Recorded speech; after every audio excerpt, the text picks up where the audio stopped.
Welcome back to another video of Miss Akimi's Topics, where we break down real world stories and dive into the messy, complicated truths beneath the headlines. If you're new here, I'm excited to have you join my community. To my loyal subscriber family, thank you for your ongoing support and engagement. Your presence makes this journey all the more enriching. Don't forget to hit that like button, y'all, and turn on all notifications so you never miss new content.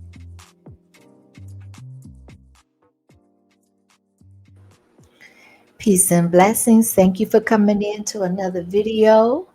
And you know what? This is going to be a topic that is relevant and dear to my own personal life. And as being a single and primary custodial parent of a teenage son. Okay, so this video may not be applicable to everybody per se, but there's going to be something that everybody can take away and apply to their own personal situations, right? So when we talk about single moms, we often shoulder the full responsibility of everything. Whether it's transporting our teenage sons to and from school, extracurricular activities, social obligations, all the while using these moments to stay connected and engaged in our sons' lives, right? So when we speak of single moms, it is real easy for people to say, well, you can't raise sons or you can't be the mom and the dad. And whether there is some truth into that statement or not, it's not really what a lot of single moms really want to hear. We have a lot of single moms that are single and raising children, or primary for the topic of discussion, our sons, based off of many different variables and circumstances. And we're not going to even get off into those because that's a whole nother topic and that's a whole nother rabbit hole we can go down. The reality of the situation is that we still have to do what we have to do. These children are here, and it is definitely a large responsibility. And there are times where, frankly, you feel like the weight of the world is on your shoulder and you just can't really keep up in the race, right? When you're teaching life and skills and personal responsibility to these teenage sons, a lot of times they don't want to hear what you have to say by this age, by this teenage and crucial age in their lives and position in their lives. Their hormones are changing, their experiences have definitely interfered with their mindset, their personalities. All of these things play a part in the interaction between moms and their teenage sons. We absolutely play a crucial role in preparing our sons for adulthood by teaching practical life skills like budgeting, banking, job applications, decision making, real life experiences and conversations.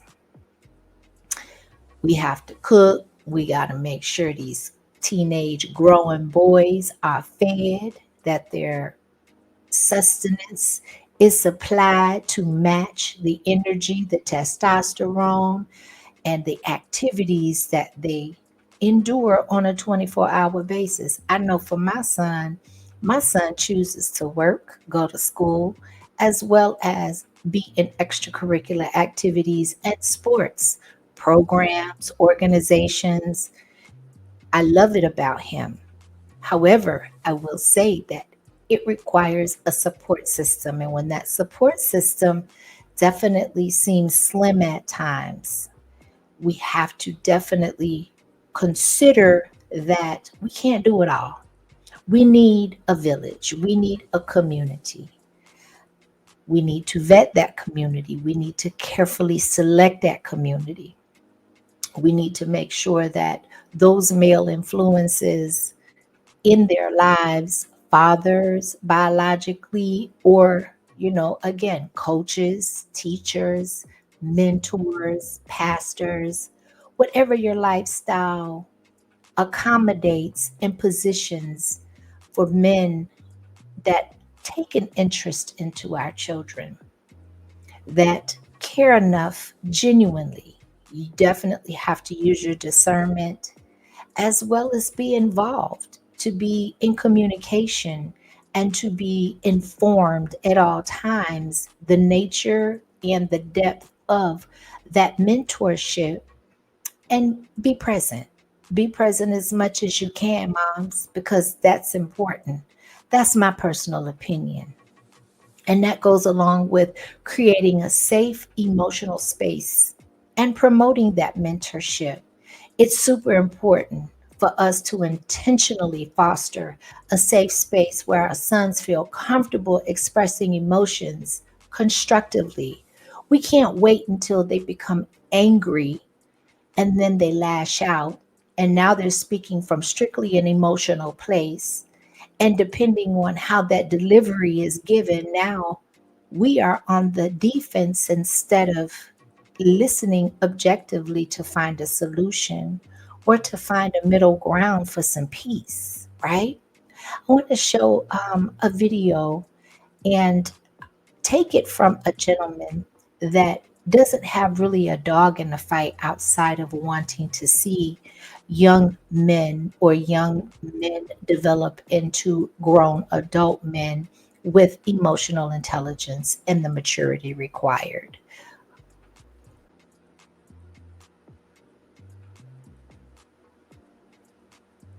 I had any advice for mothers raising teenage boys, and yeah, I kind of do. There's a couple things you might want to avoid and some things you might want to encourage. For instance, when your kids were little and they came to mommy to kind of fix their problems, right? They kissed the boo-boo and all that stuff.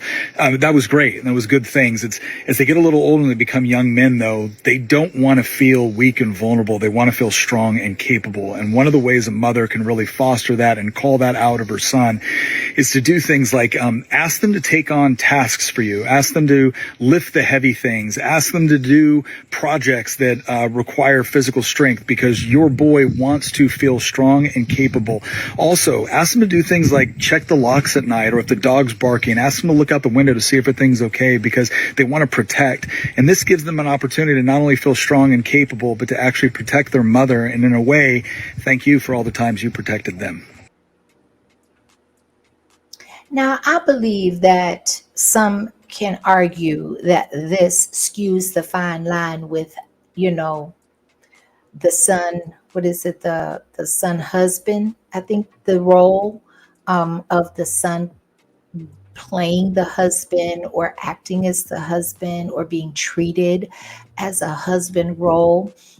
It can be interpreted as that to a degree. However, I tend to believe that that fine line, as long as the perimeters are clear and they're defined, there can be a separation with encouraging and building confidence in our sons, like the gentleman said, as far as, enhancing and encouraging things that boys and males are acclimated to and are familiar with, being strong, being confident, being needed, being utilized, being the protectors. And that starts at home with mom. If they don't know how to fulfill those roles with mom, how in the world would they be able to go out into the real world and navigate that same role with their counterpart and then be a protector of their own families, be a provider of their own families? These roles are extremely important, and it's very important for moms to instill confidence into their sons, especially if there isn't a full time 100% male parent in the home that is present at all times to be able to give that healthy balance. It is super important that there is a male healthy balance. Again, I want to reiterate the importance and the impactful power of having male mentorship and male influence, healthy male influences in your son's lives. Moms, we're not trying to do it all. It's not We were not created, and it's not for us to do it all. We will not be successful because that is not our role. That is not our purpose. Once a young man gets to a certain age, whether he realizes it or not, as well as moms, whether we realize it or not, they are thriving, and they will thrive, and they will care more about and receive direction and influence more from another male than a female. We're not going to be able to communicate and teach boys how to be men. It's just not going to happen. I know the intent is there, I know the goodwill and the full heart is there. However, the truth of the matter is that male and female were created to procreate for a reason.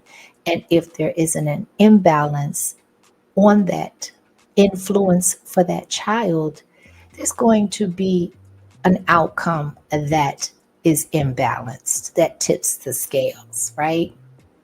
So when we talk about life lessons on the fly, crash courses, listen, especially if you haven't had the experience of doing it before, and maybe this is your first teenager, sometimes it can be truly overwhelming. Okay. There's a sister that I just want, I found it super refreshing because, we're living in a time where single mom syndrome, where the epidemic of single moms is, we get beat down so much, and we get talked about so immensely, to the point where if you're not confident, strong, or you persevere, and your son's best interest is truly at heart outside of what the world thinks, sometimes you can get discouraged. But I want to definitely add some level of encouragement, because there are a lot of well rounded sons that come and mature to be very well rounded, balanced, and informed and educated adults, to the point where, guess what? When they decide to start their own family and to branch out into their manhood, they've been given some very useful tools to figure out the rest, right? Let's go. To all of these naysayers that say that you can't do it and you need a man around, and it pushes you to chase a man to try to come in to help you raise your sons, don't do that. That's the worst thing you can do. You raise your sons to the best of your ability and protect them. You can't trust every man with your son. And it's better that you don't even bring men into your home when you are raising your children, period. Stop looking for men and chasing men. You can make it on your own. All you got to do is believe in yourself. There was a lot of positivity and encouragement in that for me. Personally speaking, I agree with her. I don't believe that it is healthy, nor do I believe that it is conducive for the environment, especially of a boy growing and trying to develop into a young man, to bring a lot of strange men around in the dynamic of the household. Now, there's one thing to have mentorship in controlled environments like sports, on the football field, in the basketball locker room, on the court, camps, in ministry, at the churches. Even though I'm skeptical about that personally, I'm just using those as an example. But I think that there also has to be a level of responsibility and high sensitivity awareness when it comes to moms selecting and allowing their teenage sons to be in the midst of men, of other men that are not related to you, that you don't have a lot of history with. That's where discernment comes in. That's where vetting comes in. That's where communication and establishing some type of a relationship between the mom and that person. And then you can make the decision at that point as to how far, how frequent, and to what degree that coach or that male mentor communicates and has a certain level of impact to your teenage son. It's a very complicated dynamic, especially without the father being 100% present and active in the raising of that son or those sons in the home. However, there are other ways to at least provide some level of balance and compensate for the lack of the male influence in the home that is so sorely and missed and really, really needed. Also, martial arts is a really good way. Jiu-jitsu is my top pick. My son was in jiu-jitsu, and I'm telling you, in no time, he absolutely learned a lot of structure, discipline, respect, along with a lot of um, techniques on protecting himself, on self-defense, on art, on a different culture. You know, we can't just not invest in our children. I don't care how overwhelming it is. I don't care what it looks like from the outside in. It is up to us to make it happen. It is up to us to prepare and to align things to manifest for the best interests. Do we always get it right? Absolutely not. We were not, again, created to make all of the decisions, to groom and to help develop a boy to become a man. But my purpose of this particular video is to encourage and to say, keep going, and that we do the best that we can, that we seek a village, we seek a tribe, we seek help outside of ourselves. Because when you put all of that responsibility on your plate, you're setting yourself up as well as your teenagers for failure when it doesn't have to be that way. It is okay to say, I need help. It is okay to allow other people to invest in your children. There are actually a lot of people that care about children that they did not personally bear interest in bringing into this world or participate in doing so. It doesn't devalue them, because when they say, and the saying goes, it takes a village to raise a child, to me, that is one of the most profound statements to date. And I am a seasoned aged woman that I've heard up until now. Heads with that little boy who's become a teenager or preteen, and now you're bumping heads. He's not listening like he used to. He's acting like he never did before. And it's just hard for you to grasp of, like, how could this be my boy? He's not acting like I remember. Well, that's because your boy's turning into a young man. But it could be he needed more guidance growing up on how to be a young man. And as a mom, as a single mom, that's going to be hard for you to do. It's not your job to raise a man, to raise a young man, how to be a man.